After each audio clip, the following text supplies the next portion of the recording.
Mutton biryani అంటే చాలా పెద్ద ప్రాసెస్ అని చాలామంది ట్రై చేయడమే మానేస్తారు. కానీ అలా ఏం కాదు. ఫస్ట్ టైం ట్రై చేసిన వాళ్ళైనా సరే పర్ఫెక్ట్‌గా వచ్చేలా నేనైతే చాలా సింపుల్ ప్రాసెస్‌లో చెప్పేస్తాను చూసేయండి. అలాగే మన ఛానల్‌ని ఫస్ట్ టైం చూసినట్లయితే సబ్స్క్రైబ్ చేసుకోండి. అలాగే వీడియో నచ్చితే లైక్ కూడా చేయండి. సో ఇంకా ప్రాసెస్‌లోకి వెళ్ళిపోదామా? హాఫ్ కేజీ మటన్ తీసుకొని దాన్ని మంచిగా వాష్ చేసి పెట్టుకోండి. అందులో ఉప్పు, కారం, పసుపు, ధనియా పౌడర్, జీరా పౌడర్, అల్లం వెల్లుల్లి పేస్ట్, పచ్చిమిర్చి, కొత్తిమీర, పెరుగు, whole garam masala, tomato, oil, lemon కూడా పిండుకొని ఆ మసాలాన్ని కలిసేలా ఆ ముక్కలకి పట్టేలా మంచిగా అయితే మసాజ్ చేసుకోవాలి అన్ని ముక్కలకి. అలాగే ఇక్కడ మ్యాగ్నేట్ చేయాలి కొంచెం ఎక్కువసేపే. మటన్ బాగా కుక్ అవ్వాలంటే ఒక half an hour to 1 hour వరకు మ్యాగ్నేట్ చేసుకోవాలి.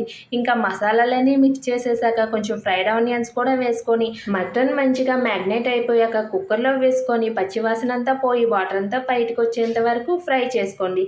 ఇంకా ముక్కలు మంచిగా ఫ్రై అయ్యన్నప్పుడు ఒక గ్లాసు వాటర్ పోసుకొని ఇంకా ఒక 3 విజిల్స్ పెట్టేయండి. మటన్ అయితే ఒక 70-80% వరకు కుక్ అయ్యేంత వరకు అయితే కుక్ చేయండి.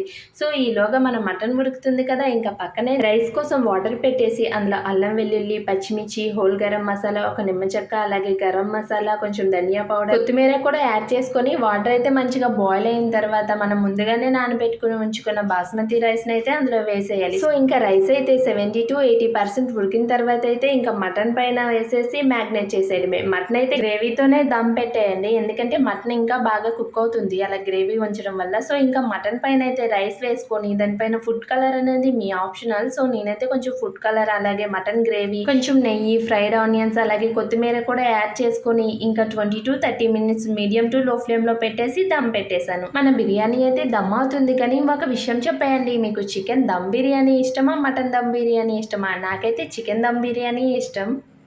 మీకు మటన్ బిర్యానీ చేయడం కష్టం అనిపిస్తే ఒకసారి ఈ ప్రాసెస్లో ట్రై చేయండి, చాలా ఈజీగా ఉంటుంది. సో ఫైనల్లీ మన మటన్ బిర్యానీ అయితే చాలా పర్ఫెక్ట్గా కుక్ అయిపోయింది. ముక్క కూడా చాలా మెత్తగా కుక్ అయింది, చూడండి మీరే.